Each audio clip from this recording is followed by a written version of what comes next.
Welcome to the Barker Podcast Collection.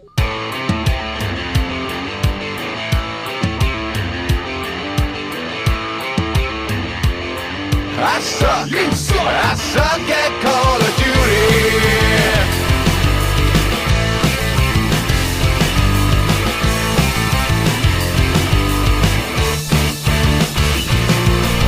Welcome to the Not Playing Podcast. My name's Rob Howard, and this week I'm joined by Ian Bruce and Patrick Kay. You can contact us on email at notplayingpodcast@gmail.com or follow us on Twitter at notplayingpod. To start off with, we've had the whole Windows 10 release and rollout. Has everyone upgraded? I have. I'm half upgraded on one of my laptop and on my gaming computer. You sort of tested the waters. Yeah, but... tested the waters.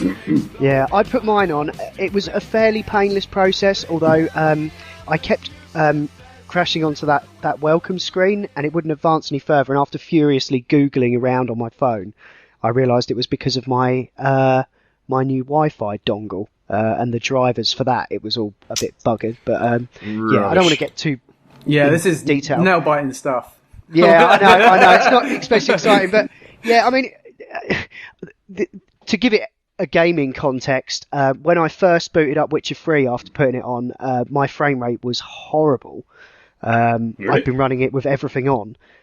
But what I did do was I did a little tweak in my NVIDIA control panel, and I updated to the latest patch, and I did something else. Did you update your drivers? There was a new driver update as well. Did you get Windows 10 drivers? Yeah, I'm pretty sure I tried it after putting those on, but anyway, it's absolutely fine now. In fact, it's running better than it ever has, but I don't know if that's because of me tweaking the drivers or the latest patch.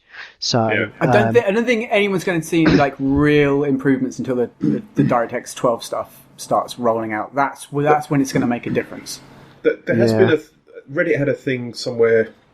I'm not going to have a look on Reddit. There was a DirectX 12 comparison for a game demo that's coming out. Wow, we're all about the details here on this podcast. No, there have been some benchmarks around. I had a look, and they have shown some like sort of slight improvements, but I don't know. But I think the benchmark was done on an AMD machine, and the demo of the game wasn't. There was something a bit squiffy about that, and the benchmarks revealed that it wasn't that much better. At which point, NVIDIA got involved and said, "Well, yeah, that's not really the best kind of hardware and environment you want to be doing these tests on. Actually, it could be better." So it became a bit of a slanging match between the two of them. I think until DX12 has been, as Pat says, until it's been included, adopted. That's the word. Thank you. Those details again. We won't really see anything. But all of the stuff that I've played, which has been minimal, is running perfectly. GTA 5 is running maxed out with no crashes. That's really what I've played. I'm just checking to see if there's anything else. I also flashed my BIOS. I flashed my BIOS. Flushed your BIOS? Yeah. Well, I'd never done it before, but I'd never done it before, and like my dad was just about to come round to visit me, and I was like, I'll just quickly get that running while he's over, and it was like, of course, destroyed everything because I'm not booting off my normal drive, and I was freaking out. Simply flash your BIOS. No, exactly. But I did it anyway. But I hadn't installed Windows 10 at that point, and I did that in preparation because I read something on PC Gamer saying that might be a good idea to do. So I thought I'd just do that. And even once I'd done that, I have not had a single crash in The Witcher 3. So that was definitely worth doing because my BIOS was 2 years old, I think, or something. Mm-hmm. So, yeah. I'm really enjoying it. We don't have it at work yet because it doesn't work. The drivers for the Rift don't work in Windows 10 with the latest graphics drivers, but I have it here. So I'm not using the Rift, which is a bit fucking annoying, but... Is that... Sorry. I was just saying, is that why you're slightly hesitant then, Patrick, to put it on? No. I was waiting for a physical copy first because I'm going to do a clean install. You can download and put stuff on a drive. You can download a physical copy that runs off a USB drive. I just wanted to own one, and plus I bought it the day that Amazon had like a £10 off thing, so I got it pretty cheap and stuff as well. So I just wanted to have the physical dongle and stuff. But yeah, also because the Rift stuff isn't quite working yet. There is workarounds, isn't there? I think, but you have to use older drivers. There's a bit of hacking to do. but those drivers may be updated in the coming weeks, maybe even tomorrow, in the next couple of days. Yeah. Or 2 weeks ago, depending on when this goes out. Yeah. Yeah. What I love about it is the boot time. I've got an SSD and my computer's in pretty good health, and my boot times were pretty fast prior to Windows 10, but now I come in from work and I don't even have time to take my jacket off, and it's asking me to log in once I push the go button. So that's awesome. It's amazing. It's really, really lovely. However, I'm aware that friends of the show have potentially not had great times with it. I extend my deepest condolences to a friend of the show, Mr. Adam Scott, who I believe has been cursing the day Microsoft was created due to some Windows 10 issues he's been having. And it's a lovely operating system, and it pisses me off that that's happened for him. But it's, if stuff breaks, you get to keep both halves, as always with software. So. Yeah. What's your feeling about these native apps? Have either of you messed about with those yet? No, I haven't done much else but use a bit of Unity and a bit of Blender, and both of those are working really well. And but yeah, no, so far I really like the OS. It's very clean, and I think it's got a nice aesthetic to the whole thing. I like Seems how to run really well. Yeah, I like how they've got rid of the edges off things. Like it's that's a bit of a Mac sort of thing. But no, it's all good. And I just said Mac, and Siri suddenly went boom. I was like, shut up! Hello, there's something from me, Robert. Oh dear. Yeah, so that's Windows. That's Windows. I don't think there's an awful lot more to say, really. I'm sure we'll see the improvements in time, but I have still been playing The Witcher 3. I'm afraid I haven't put any time, like when I've been at home and I've had free time, that's what I've been playing. I've got to I won't go into spoilers, but I got to Skellige, which is the kind of third big area you get to, and I'm almost, I think, at the end of that, or at least like the main quest line there. I've nearly done that. But Skellige is awesome, Pat. You'll love it. It's like this mashup of all like Viking and Celtic culture. Oh, cool. And it's like as big as Skyrim. Like you get to this area, there is a load screen to get there, but it's the only load screen I've seen, I think, short of like cutscenes. But you get there, and they're just all these huge mountainous like islands, and it's all snowy and stuff, and it just looks so fab, and the music is amazing as well. There's like a theme for each island you get to. So yeah, I'm just sort of bodding around there, finishing off like the few sort of treasure quests. I've got my full cat armor now, an enhanced version of that. So rocking the light armor, because you get to do your signs more often. That's a lot more fun. And I'm not playing it on hard or anything. So, and I've sort of beefed up my health enough to not die utterly. But some of the monsters you come across later, they escalate nicely. Like you might have seen those sort of like spidery things, maybe the scarabs or scarabs or something. The designs of those creatures get more weird and crazy. You see like big giant cyclopses and stuff, and it all just ramps up nicely. Like I would say there is a slight element of jank I've noticed coming in. Just things like sometimes the music's really loud and you can't hear the acting over the top of it, and also when you're although it's quite generous when you're going around on a horse up mountains and stuff, you do kind of get to points where you're like, I can't believe my horse is going up here. Oh, because it's going up kind of like this. It's like it's climbing a cliff. Yeah, it's kind of going up like that, and it's a little bit like, I was like, I need to get down. It could be going up on its side, so you're kind of... Yeah. That would have been stupid. Yeah, I was doing hand signs there, listener. Sorry about that. Yeah, there's no way else of describing it. It's so bizarre. But no, I'm still absolutely in love with the game, and I've done 90-something hours now, to give you an idea of how big it is. Like I said before, I'm not really avoiding any content. Even the low-level content, I'm still doing it just because it's so entertaining. I handed in a quest that I got no XP for, ended up in a fight with 2 people, then got put on trial, dumped in prison, and then I had to then bail the only way, the Jarl of the town promised to bail me out on the condition that I helped his son track down something else and help him in this cave, which then I found something which took me somewhere else, and it's just like, it's just massive. Yeah. It's just so bizarre. Like the quest chains are just so long, some of them, and but yeah, I just love it. Cool. So Cool. yeah, anyone else been having fun with anything else? I've been playing Batman Arkham Knight. Really? You thought Yeah, it's you alright. thought you'd have a go before they started selling it again? I've been playing it on PS4 actually, around a mate. Oh, right. Oh, But okay. it's pretty good. Like, it's definitely the stronger of the it's the best Batman game that they've made so far. Not surprisingly, really. They've really got that whole kind of like gritty realism, like fused with like comic book colors. Like their aesthetic is so nailed now. It's awesome. Yeah, it's pretty cool. I mean, it's one of those things where they got everything right in it. Everything is as it should be. Other than obviously there was the problem with PC performance and stuff like that. The game itself, as it's designed, they really, really nailed what they were doing. It's just that I couldn't shake the overwhelming feeling that I'd played that game before, and it was just a refined version of that. It's Call of Duty-fied itself. Yeah, where yeah. it's this year's iteration of Batman. Yeah, Pretty sure they're not going to risk one next year because intelligent people will tell them to fuck off instead of buying it on day one on PC anyway. yeah.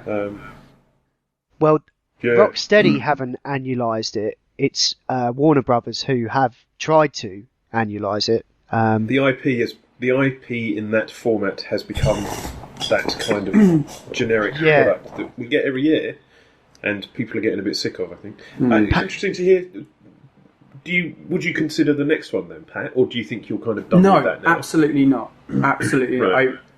I would have no interest in playing that game again. But like I say, like there was nothing wrong with it. It was really well done for what it is. It's just that I've played that game 100 times, and I don't only mean the Batman games. I mean the Assassin's Creeds, the Uncharted, the Tomb Raiders. I've played that before, and it really doesn't matter. I think now how much you refine that thing, it's still something you've done before. Did you play? Sorry. Did you play Oranges? Oranges? Arkham Oranges. Did you play that what's one? that? The one before this one. Oh, no, I didn't.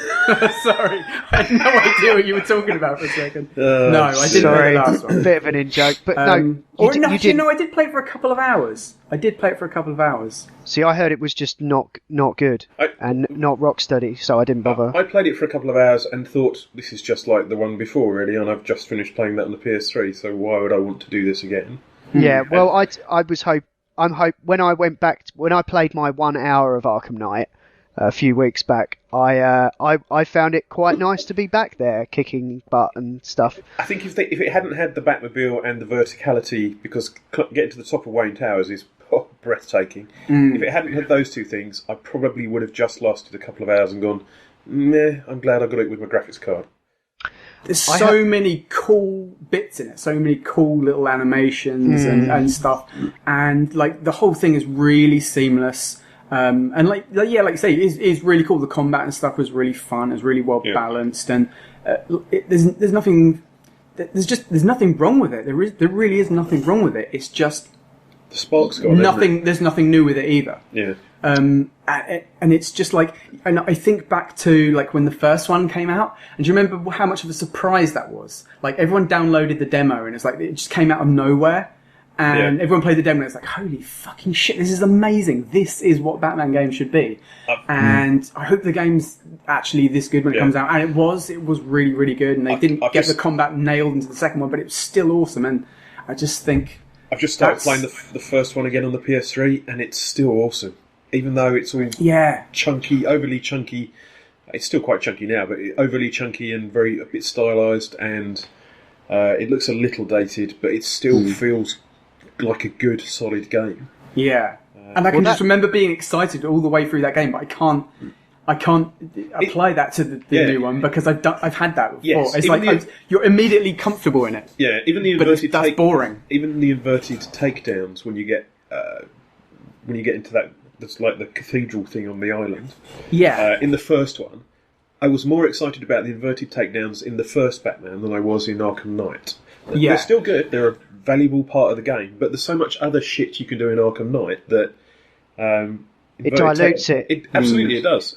And I understand why they need to add extra things on, because why would you buy the same game again? But if you're not branching it out or making it different enough that it's not just the same thing with a new with an extra bit added on, why would anybody do that? Are we complacent enough as gamers that we just go, yeah, all right, I'll just buy the same thing again this year because they've added a flying Batwing that you can pilot. Yeah. Or Catwoman gets her Norks out after 10 minutes. Or just something kind of, well, no, that's not enough to spend 30 quid or 50 quid, whatever it was, to get the game. Yeah.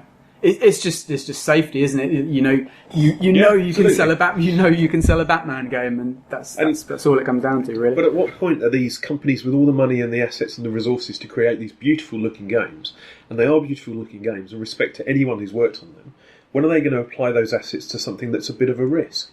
Because indie developers do that all the time, and they are reaping the rewards of that. Most of them, a lot of them. Ark and other games that are selling a fucking shitload, excuse my French, these aren't... I don't think there will be an Ark 2. I think they'll have done Ark and then they'll go and do something else. It might be a space thing with a similar kind of mechanic, but they'll have left the dinosaurs alone. I think because they've run out of dinosaurs to add to the game, as they seem to add 1 million a week at the moment. And that's great, that's excellent. But at what point will other companies take more of a risk? I appreciate Ark is just a tree basher with dinosaurs, or tree puncher with dinosaurs, that's fine. But it may not have worked. It is just Rust with dinosaurs. So, I don't know. There needs to be a change in the mentality of someone to stop this shit happening. It's the mentality of the masses, unfortunately. It is, and I don't wish to disrespect people that want the next Batman game or are still enjoying Call of Duty. That's fine, but at some point, what I want to avoid is gaming being, have you tried the new Batman? No. Have you tried the new Call of Duty? No. And that's it for gaming, because nobody's producing anything else, because that's what gaming has become. Well, I mean, I've got a massive Steam backlog that I would have, probably last me the amount of time that I've been playing The Witcher for. Yeah. But you see, I don't have a problem with The Witcher because I think CD Projekt have a really good attitude to the way they make games. They've taken their time over this. They've made it something really special, in my opinion. I mean, they could have probably put out 3 Witcher games with the amount of content that's in this one, but they held off and they let you consume it like this as one huge, seamless marvel. Yeah, and I really appreciate that. I am starting to get to the point now where I'm aware of other games I would like to play one day, and I know that if I stop playing it, I will just not finish it. So I must continue. I'm nearly there, I think. But, I think in a way though, like The Witcher, had to be continued as a series because it's very unique in itself. And in the previous iterations, although those were both great games, they were also imperfect.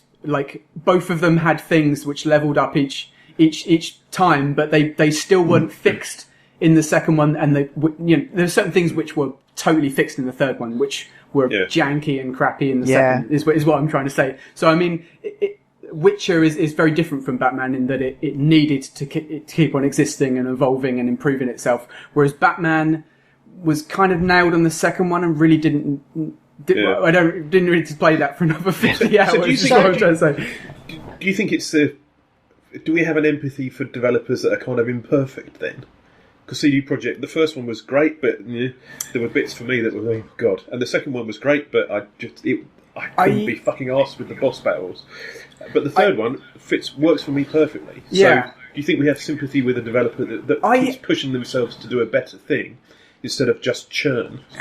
Yeah, I do, and I honestly think it just comes down to we have empathy for developers that make games for themselves. Yeah. And everyone knows that studio is building Witcher games for themselves and everyone else, but they are making their game.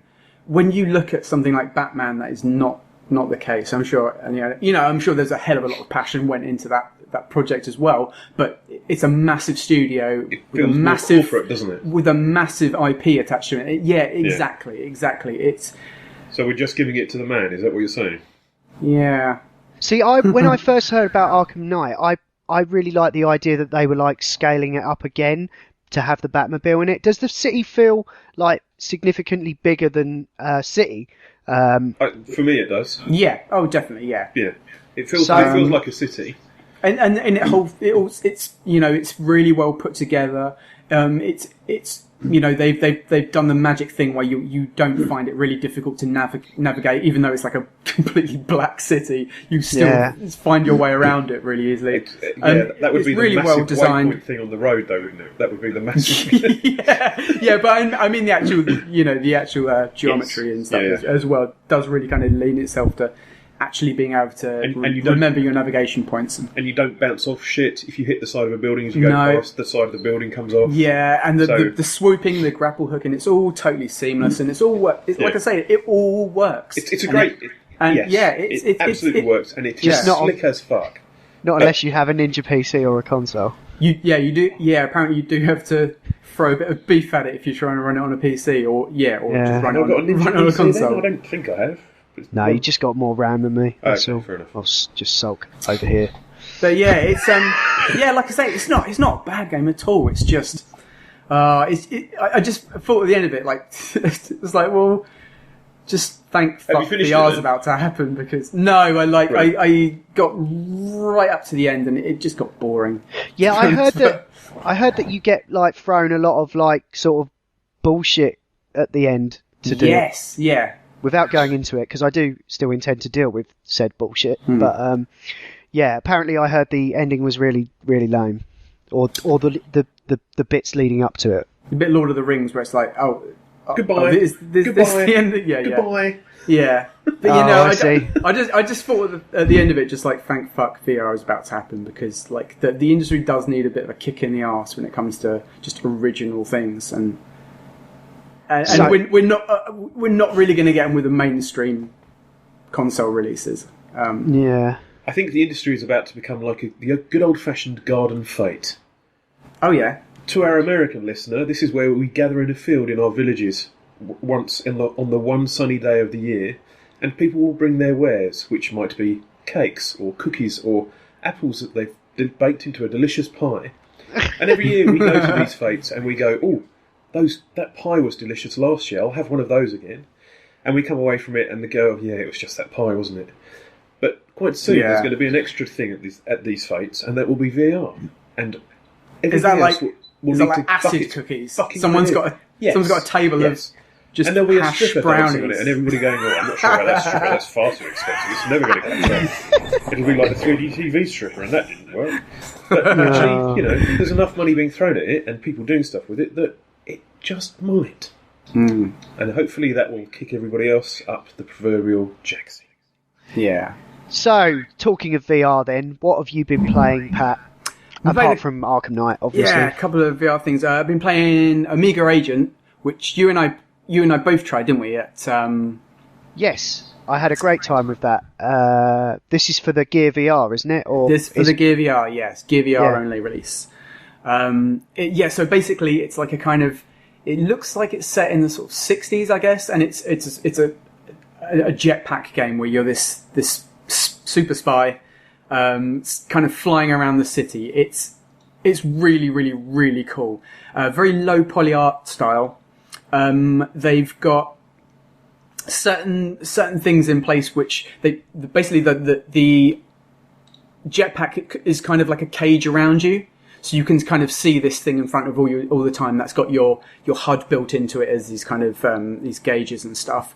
And that's also to sort of help keep away sim sickness. You know, it's basically a cockpit essentially. Yeah. And basically, but you're like flying through the city, and you have to go through hoops and stuff like that, finding all these kind of hidden briefcases and stuff. And then they have each like campaign level is like a different thing. So there's like sort of time ones. There's ones where you have these kind of drone targets that you've got to take out. You have to literally fly through hoops, I believe, in some of it, don't you? You do have to fly through some hoops. You've got a shotgun and a machine gun. You take out these drones and stuff. There's loads of like cool underground stuff as well. It's just really good fun.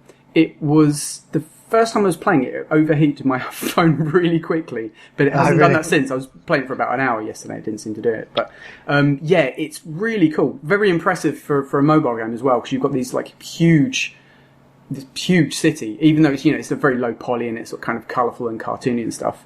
But yeah, really, really good fun. I think the sense of scale in it is very impressive. Like, you really do feel like you're flying around. It's like it's a great example of sort of how VR can kind of trump fidelity or necessarily realism graphics. Yeah. It feels more real than like the most realistic GTA city. Yeah. Because of the way that you move around in it. Exactly. Yeah. Yeah. And it's quite a lot of movement actually, without any uncomfortability. I was doing a lot of weird spins and stuff, and although I don't get sick from it, I can tell when stuff is going to make other people sick. I do get a feeling, and I get a kind of, my face gets hotter and stuff.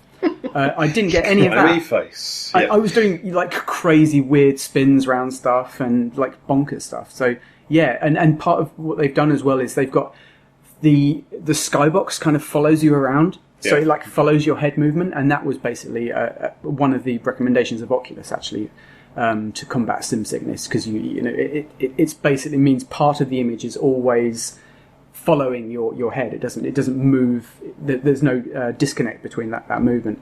So yeah, that worked really well. But yeah, that was really good fun. It lends itself to like kind of short playthroughs, but I gave it about an hour or so yesterday, and it's really good fun. It says on their website that you can download it for Gear VR, which incidentally is currently out of stock.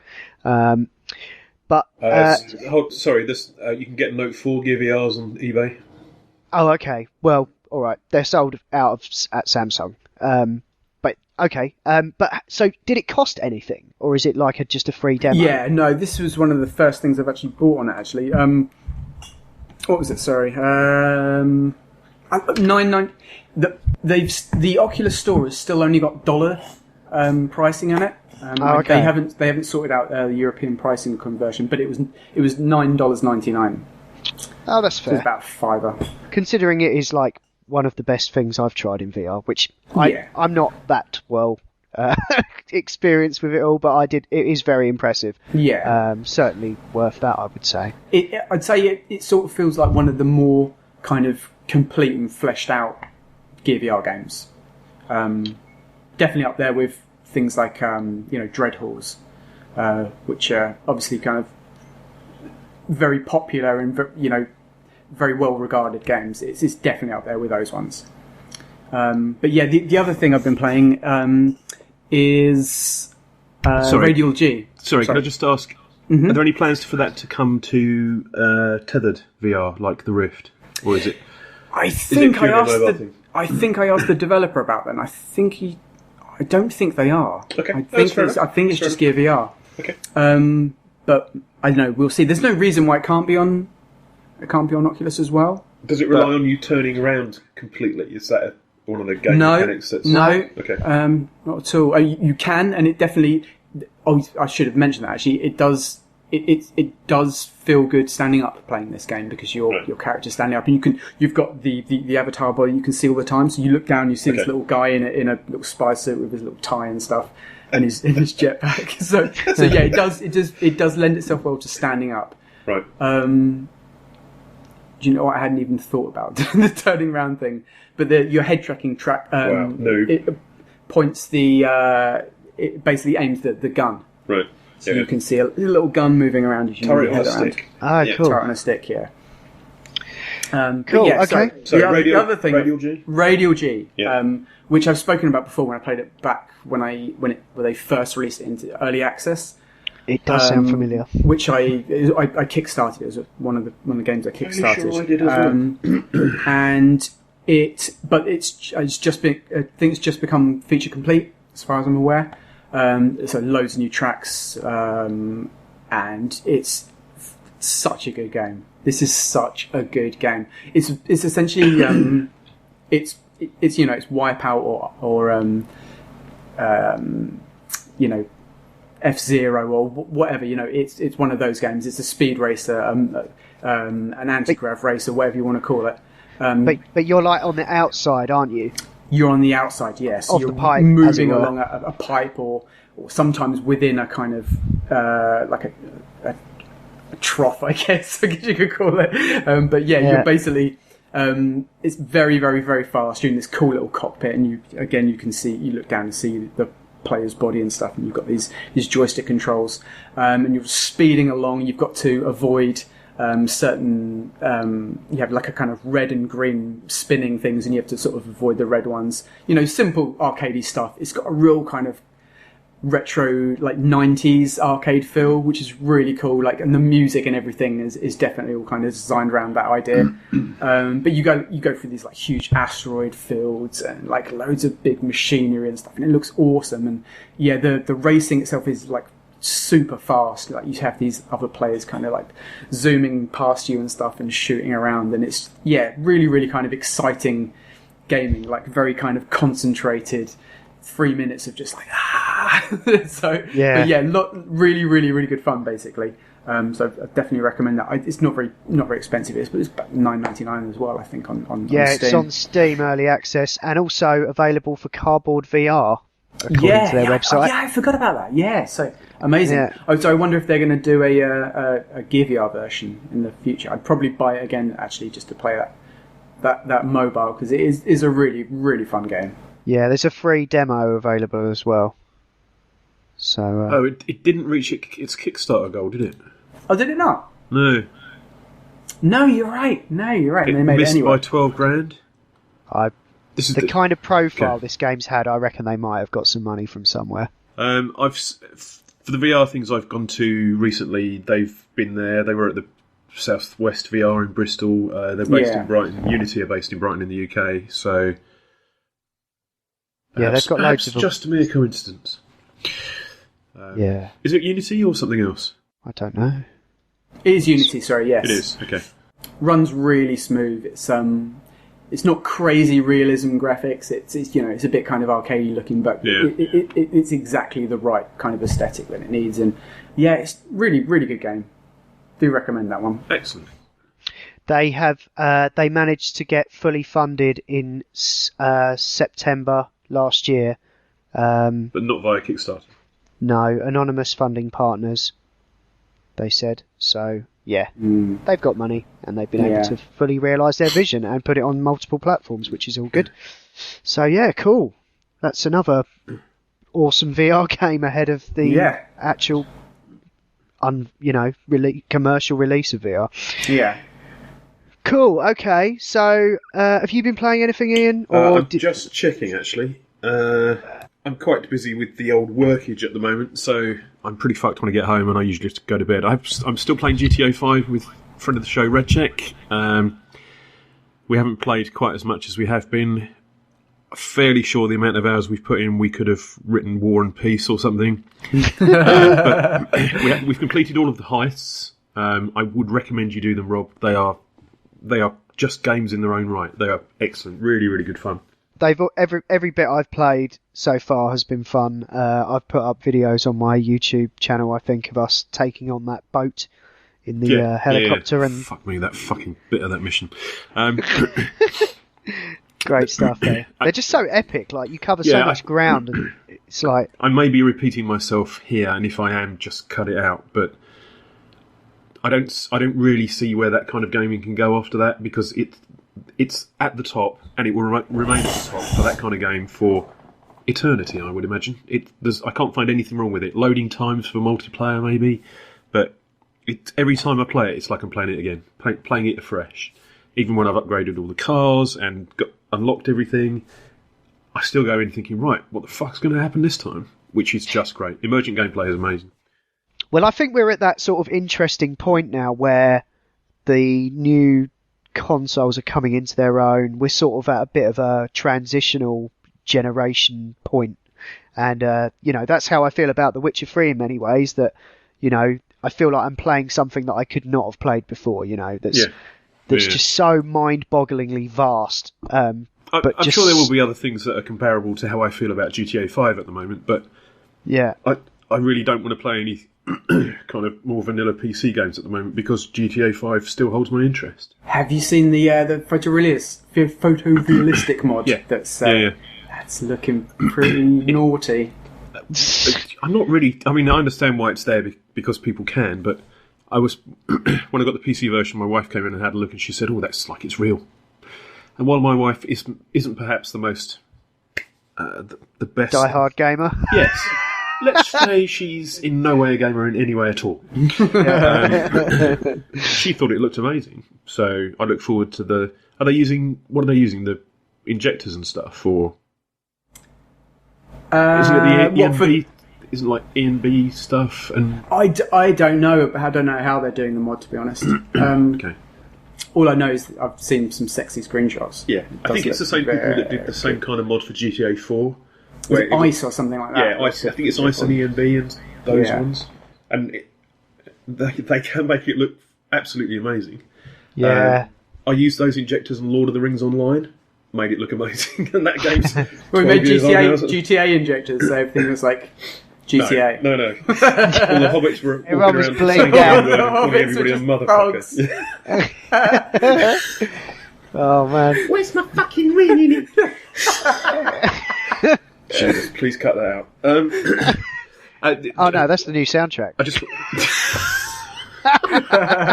gangster hobbits. Yeah. The only other thing I just wanted to briefly mention was, although I haven't been playing a lot of games, I still find time, usually when I'm having a movement, to watch the odd YouTube video now and then. And a load of people that I follow have been going back to H1Z1 and doing the Battle Royale stuff, which is, I think it's 150 players start, and you just try and kill each other to end up with one player. And you start by parachuting above the map. It's basic Battle Royale stuff. DayZ's been doing it for ages. Minecraft's been doing it for ages. I think they're just about to introduce that to Ark as well. Are they? Okay. I've seen that being done before, and it was a bit buggy. It was a bit there. But I watched some recently where I thought I'll just give that a go, and I did actually enjoy it. You don't have to go scrounging for guns. You don't have to punch trees to get ammunition. Everything's just laying around. The world seems to be more cohesive. The vehicles aren't spinning around like twats anymore, and it's just a mad, frantic rush to find somewhere that you can hide. Because as the clock progresses, there's a timer within the game, and every, I don't know what it is, 15 minutes, let's say, a safe zone is created, and if you're outside that safe zone after 5 minutes, a deadly gas comes and poisons you. So it corrals everybody to be in the same place, because it's an enormous map, not DayZ enormous, but it is quite big. So it's always keeping people together. So you end up with this, That's you clever. just have to get to the top of a mountain to this old shack and stuff. And I really enjoyed it. It's nice you when were stuff just- has a long game and a kind of instant gratification mode as well, isn't it? Yeah. And the other game, you can do PvE because I think there's still a fair amount of hacking in it. But I'm not really going to touch the PvP stuff because I think I'm probably done with that. Ark was great, and I'm still kind of playing Ark in a single player point of view, but the server that I was playing on no longer exists, and I don't have the time. Rust I'll dip in and out of as well, and Reign of Kings is amazing. If you've got money to get Reign of Kings, it is the most batshit insane game I've played for a while. But they're all basically tree punchers with a twist, and I don't think H1Z1 is up there with the best of them. But if you don't mind lots of people running around being quite abusive in the lobby beforehand, as the younglings are wont to do these days, The game, Battle Royale was pretty good fun, and I really enjoyed that. It's probably the best part of that game that I've played so far. So, just wanted to put that out there. If you've got money available to get it, or is it free to play yet? I don't know. Not yet. I don't know. I just wanted to quickly give a shout out to You Must Build a Boat, which is a mobile game. It's the follow-up to a game that came out a couple of years back called 10 Million. It's kind of a mashup of an endless runner and a match-free game. But it's kind of interesting in that, like, you are matching free according to what you are doing in the game. So if you come up against a treasure chest, you have to match all the keys. If you come up against a monster, you have to match all the swords. And then in between these dungeon runs, you go back to your boat that gets bigger. It was just like a home base in the first one. This one's more themed around building a boat and being a bit of an Indiana Jones type. And so you go in between the missions. You can upgrade your swords, which you have to do in a comically tapping the screen type way. Or your magic, and you also recruit these monsters that give you buffs. You get a guy that sells you potions. There's like a black hole that sort of sucks up loot that you don't get, that you have to click on. There's a little demon you can take a loan out or speculate on some sort of stock market. I've got no idea. It's batshit. Not really selling it. No, but it's presented in a really, really fun way. It's like a quid or two. The first game was really, really good, and I finished it. Probably took me about, 20 train journeys. But if you like those match-free games, but you're sick of Bejeweled, then this one has kind of an interesting little twist on the genre. So just wanted to mention that, because it was fun, and so was 10 Million. But anyway, this has been the Not Playing Podcast in partnership with notlistening.co.uk. It looks like we've had a few new listeners from looking at our stats and things. So if you are new and you like what you've heard here, or you don't, we'd really like to know what you think of the show. And if you've got anything to add to any of our conversations, please do contact us on email at notplayingpodcast@gmail.com. Or follow us or tweet at us on Twitter at notplayingpod. You can find the show notes for this show at notlistening.co.uk, and you can also find other podcasts there, such as our namesake, notlistening.co.uk, or the Not Listening Podcast, rather, where they are there's 3 very funny guys, Adam, Ash and Will, and they talk about some really funny random stuff. And also, if you like listening to me and Ian, we're also on the Not Watching podcast, where we talk about TV and movies and stuff. So that can be quite good too sometimes. I'm really selling this, aren't I? Rob doesn't do marketing. If you're listening to us on iTunes, you can give us a review there. Music is by Miracle of Sound, and that's all for now. Thanks for listening. See ya! Call of Duty.